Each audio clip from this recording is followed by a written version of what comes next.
Chinese government hackers are suspected of breaching its computer networks, comprising the data of more than 800,000 employees. Now, as companies deal with the cost to protect itself, employees are also left to help foot the bills, of course. Well, world-renowned cybersecurity expert and friend, Berkeley Varitronics CEO and friend to the show, Scott Schober, joins us now to break it all down. Scott, say it ain't so. It's so. They did it again. Okay. Chinese didn't give up. I mean, look. President Barack Obama's now over, of course, for the APEC summit. And this news is announced, I guess, probably before he touches down in Beijing. The Chinese.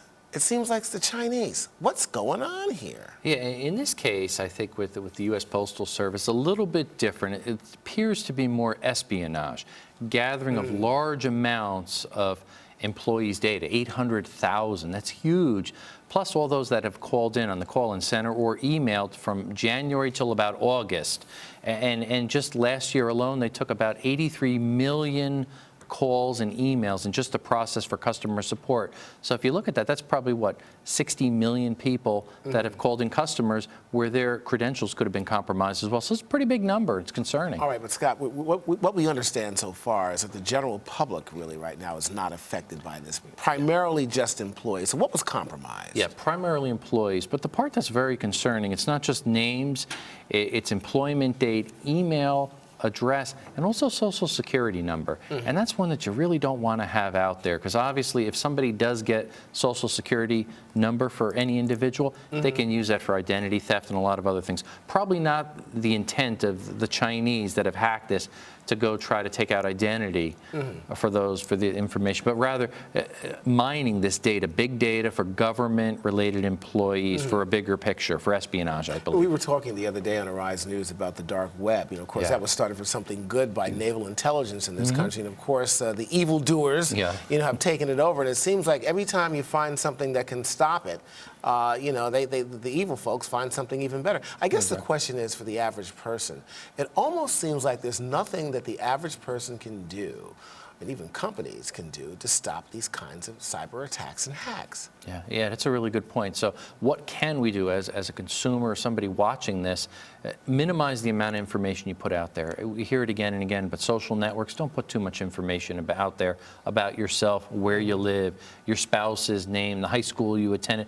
All those things are little pieces of a bigger puzzle that if somebody did want to compromise or attack you or take out maybe credit in your name, identity theft, all these different things, it makes their job so much easier. So just minimize the amount of information that is out there. It would help greatly. I guess, Scott, the most important thing that anybody could do, instead of using any kind of card or plastics, is to use cash. Yeah, cash is king. But There's who nothing wrong with carries it. cash these days?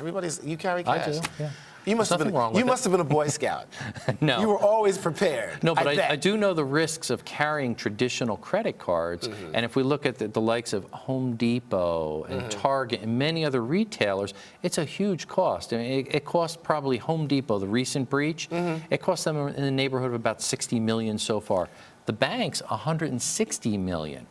Big bucks are being spent to cover the reissuing of cards, the cleanup of credit, the credit monitoring. There's costs involved. I understand, though, there's some good news out there. Apparently, some of the banks now and credit card issuers are putting together some new kind of card that doesn't have the strip on it, but some kind of chip. How does that work? Yeah, exactly. Well said.